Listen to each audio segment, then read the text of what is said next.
As the inquest into the deaths of 5 men who passed following police interactions continues in Winnipeg, the courts heard Wednesday about the case of Michael Baggett, who spent some of his last conscious moments pleading for help and frightened on a Winnipeg Transit bus. Video shown in court displayed a frantic and frightened man pleading and struggling with police before being taken into custody with his hands and feet bound by arriving officers. Moments later, after being placed on the ground, he'd stopped breathing, Baggett dying in hospital 3 days later on May 24th, 2019. In the video, a panicked Baggett is pleading with the driver of a bus on Provencher to close the doors of the vehicle, saying people with a gun are after him, asking repeatedly for the driver to lock the door, looking around the bus and pointing to outside. A short while later, officers then enter the bus and tell Baggett to put his hands up, which he does, but when they try to take him into custody and turn him around, he asks them to hold on as they push him against a window inside the bus, telling him to relax and stop resisting. Baggett again cries, "Let me go," over and over, a final cry for help before police bring him to the floor of the bus. Video played in court shows 5 officers interacting with Baggett while he is on the ground before they carry him off the bus, with a loved one in the gallery saying, quote, "They didn't need to do all that," end quote.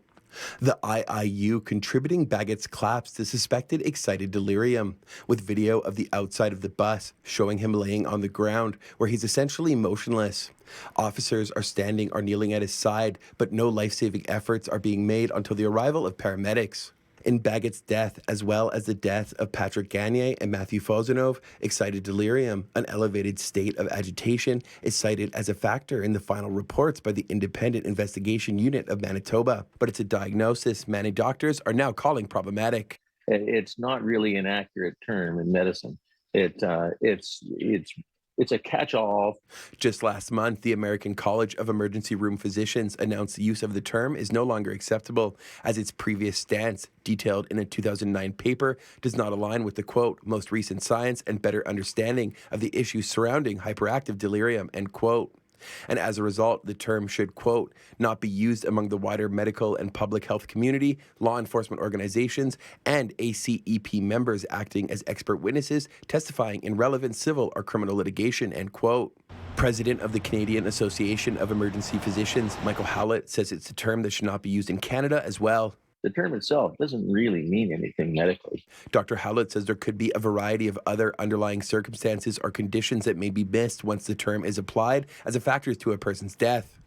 The problem with the term itself is that it still begs the question of what was the real underlying cause and contributor to the event, right? It doesn't really speak to technically anything medical that was going on. Family members cried and spoke softly amongst each other in the gallery as they watched the video and their loved ones' last moments. On Thursday, Baggett's partner is expected to testify to tell the courts about her loved one. In Winnipeg, Morgan Majeski, City News.